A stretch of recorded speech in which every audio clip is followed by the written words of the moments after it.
نحمده ونصلي على رسوله الكريم أما بعد فأعوذ بالله من الشيطان الرجيم بسم الله الرحمن الرحيم رب اشرح لي صدري ويسر لي أمري واحلل عقدة من لساني يفقه قولي ربي زدني علما اللهم فقهنا في الدين آمین یا رب العالمین۔ آج ہم دیکھتے ہیں عید دن کے لفظ کے بارے میں۔ جو ڈکشنری میں ہمیں ملتا ہے، یا دال اور یا اس کا مادہ ہے، باب دوات سے آیا ہے، ضرب یضرب، اور یدا یا یجدی یو بن جائے گا۔ جب ہم اس کو بنائیں گے تو یہ بن جائے گا یدا یدی یدین، ٹھیک ہے۔ اور یدین جو ہے یہ اس کا مصدر ہو جائے گا، جس کے معنی ہو جائیں گے ہاتھ پر مارنا۔ اور یدن کہتے ہیں ہتھیلی کو، ہاتھ کو، اور عید دن اس کی جمع ہوتی ہے، جیسے سورہ توبہ میں آیا ہے حَتَّى يُعْتُوا الْجِزْيَةَ عَنْ يَدٍ، یہاں تک کہ وہ لوگ دیں جزیہ ہاتھ سے، ٹھیک ہے۔ یدن آیا ہے کیونکہ یہاں پہ سنگولر استعمال ہوا ہے، واحد استعمال ہوا ہے، یدن آیا ہے۔ اور اسی طرح سورہ الاعراف میں آیا ہے ام لہم ایدن یبطشون بہا، یا ان کے ہاتھ ہیں وہ لوگ پکڑتے ہیں جن سے۔ تو یہاں پر جو ہے یہ جمع کی سینس میں آیا ہے، ایدن آیا ہے، جمع بن کے آیا ہے۔ یدن کا لفظ ہاتھ کے لیے استعمال ہوتا ہے اور اس کی جمع ایدن ہوتی ہے، اور ایدن حالت رفع ہی ہے، اصل میں اس کا مادہ یا دال اور یا ہے۔ آگے ہم ڈکشنری میں ہی دیکھتے ہیں، جو قرآنی ڈکشنری ہے لطف رحمان صاحب کی، اس میں ہے بین یدینی، اس کے لفظی معنی ہے دونوں ہاتھ یا ہتھیلی کے درمیان، لیکن یہ عربی محاورہ ہے، اس کا مطلب ہے سامنے، کیونکہ جو چیز ہاتھ یا ہتھیلی کے درمیان ہوتی ہے وہ سامنے ہوتی ہے۔ سورہ آل عمران میں آیا ہے مصدقا لما بین یدیہ، تصدیق کرنے والی ہوتے ہوئے اس کی جو اس کے سامنے یعنی پہلے ہے۔ یدانی اور یدینی جو مضاف بنتے ہیں تو ان کی نون اعرابی گر جاتے ہیں۔ ذالک بما قدمت یداک، سورہ الحج میں آیا ہے یہ اس سبب سے جو آگے بھیجا تیرے دونوں ہاتھوں نے۔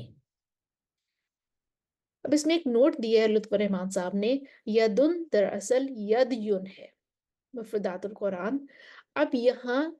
یا پر تنوین تو ہے لیکن ما قبل متحرک نہیں ہے بلکہ ساکن ہے، اس لیے اس میں تبدیلی ایک دوسرے قاعدے کے تحت ہوتی ہے جو زیادہ تر اجوف میں استعمال ہوتا ہے۔ یدیون کی تنوین کھولنے سے معلوم ہوتا ہے کہ اصلاً یدیون ہے۔ اب حرف علت یا متحرک اور ما قبل ساکن ہے، اس لیے مذکورہ قاعدے کے تحت یہ اپنی حرکت ما قبل کو منتقل کر کے خود گر جائے گا، یہ اپنی حرکت ما قبل کو منتقل کر کے خود گر جائے گا، تو یدیون باقی بچے گا جسے یدن لکھتے ہیں۔ فعلن کے وزن پر آنے والے الفاظ کی جمع زیادہ تر افعلن کے وزن پر آتی ہے۔ یہ اسماء مشتقات تو ہم نے پڑھی ہے نا، اسم الفاعل، اسم المفعول، اسم الظرف، اسم التفضیل، اسم الوان العیوب، اور اس طرح سے اسم العلا، ان کے ہم نے بتایا کہ ان خاص اوزان پر یہ اسماء بنتی ہیں جو اسماء مشتقات کہلاتے ہیں، لیکن بہت زیادہ اوزان ہیں، کچھ پڑھے تھے اپنی بیسک میں لیکن بہت زیادہ اوزان ہے۔ اسی میں سے یدن جو بتایا گیا ہے وہ بتایا ہے کہ فعلن کے وزن پر آنے والے الفاظ کی جمع زیادہ تر افعلن کے وزن پر آتی ہے۔ یدن جو ہے وہ فعلن کے وزن پر آیا ہے، اور جو اس کی جمع ایدن ہے وہ افعلن کے وزن پر آئی ہے۔ اس طرح یدیون کی جمع ایدویون بنتی ہے۔ اب یہاں پر یا پر تنوین بھی ہے اور ما قبل متحرک بھی ہے، اس لیے قاعدے کے مطابق یا گر جائے گی اور ما قبل پر تنوین کسرہ آئے گی۔ اس طرح یدن کی جمع ایدن استعمال ہوتی ہے۔ اور ہم نے یہ تو دیکھ لیا جو ہمارے ڈکشنری میں ہمارے پاس اویلیبل ہے، اب اس کی ہم تھوڑی سی تصریف کر کے دیکھتے ہیں۔ اب ہم دیکھتے ہیں یدن جو حرف علت ہے اس کو کیسے ڈیرائیو کیا جاتا ہے۔ یا دال یا اس کا مادہ ہے، فعلن کے وزن پر آتا ہے، ید یون، اور یا کی تنوین جب کھولیں گے تو یہ بن جائے گا ید یون یا پیش نون یون،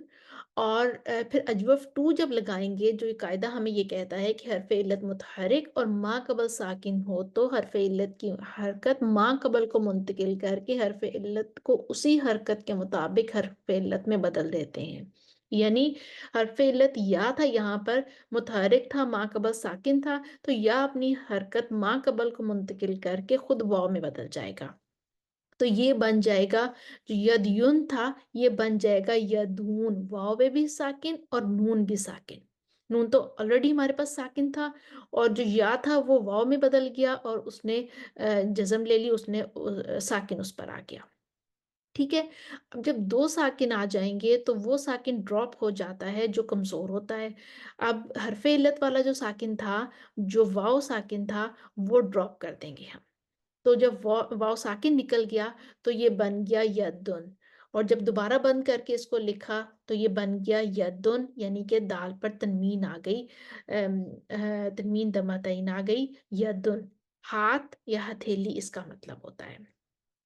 اور اب اگر ہم دیکھتے ہیں دن کو، تو دن کا بھی مادہ وہی ہے، یہ جمع ہے یدن کی، افعول ان کے وزن پر ہے، ایدوین، اور ایدوین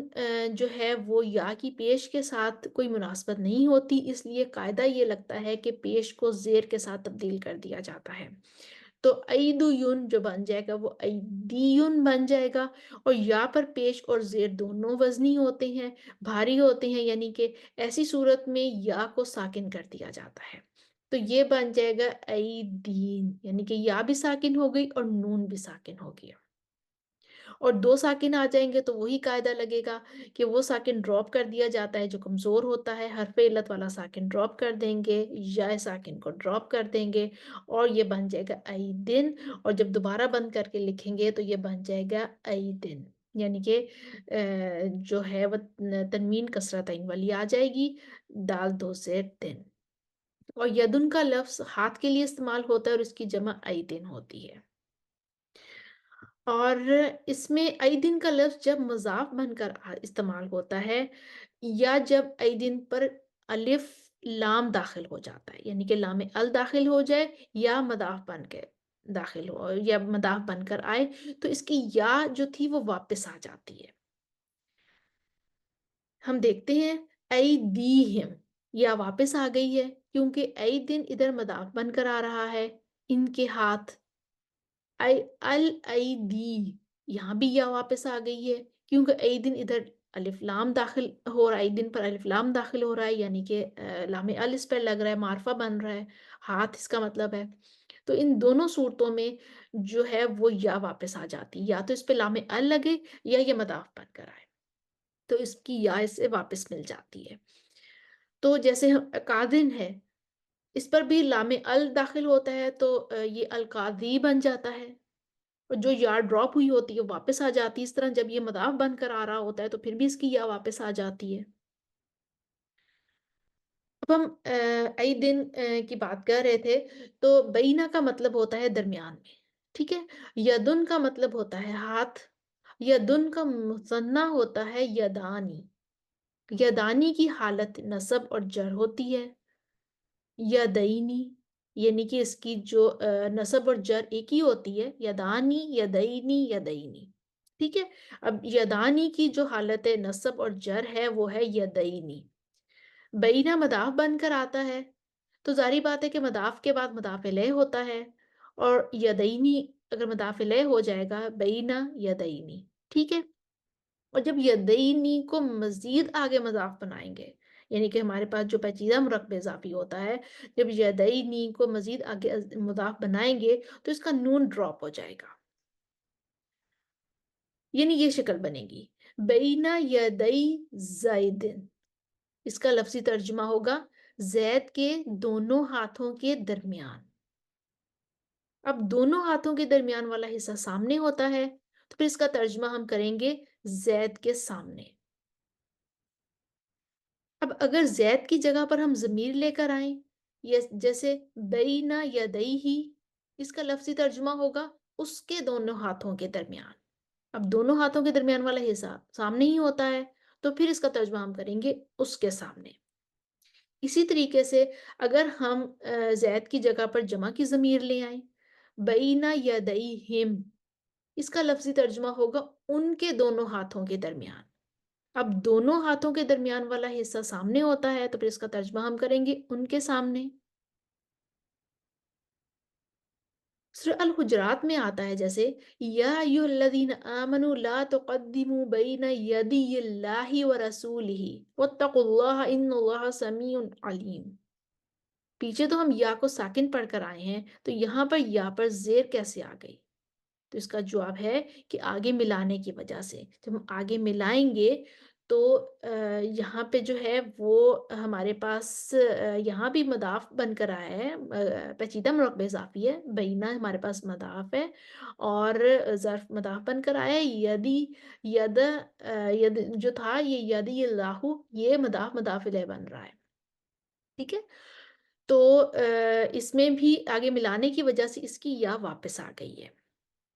زیر لگائیں گے یہاں پر۔ اس طرح اگر زید کی جگہ پر الف لام والا کوئی اسم لگا دیا جائے، جیسے بین یدی زیدن، بین یدل ولدی، زیدن کی جگہ ہم نے لگا دیا الولدی، الف لام والا اسم لگا دیا، تو یہ دو ساکن آ گئے، دو ساکن اکٹھے ہو گئے، یہاں پر بھی ساکن آ گیا اور لام ال لگایا ہم نے تو اس میں بھی ساکن آ گیا ہمارے پاس۔ تو دو ساکن کا قاعدہ ہوتا ہے الساکن اذا حرک بالکسر، جب ساکن کو حرکت دی جاتی ہے تو پھر زیر کے ساتھ حرکت دی جاتی ہے، تو اس طرح ہم پڑھیں گے بینا یدی الولدی۔ سورہ الحجرات میں بھی ایسے ہی استعمال ہوا ہے، بینا یدی اللہ و رسولہ، یعنی اللہ اور اس کے رسول کے سامنے۔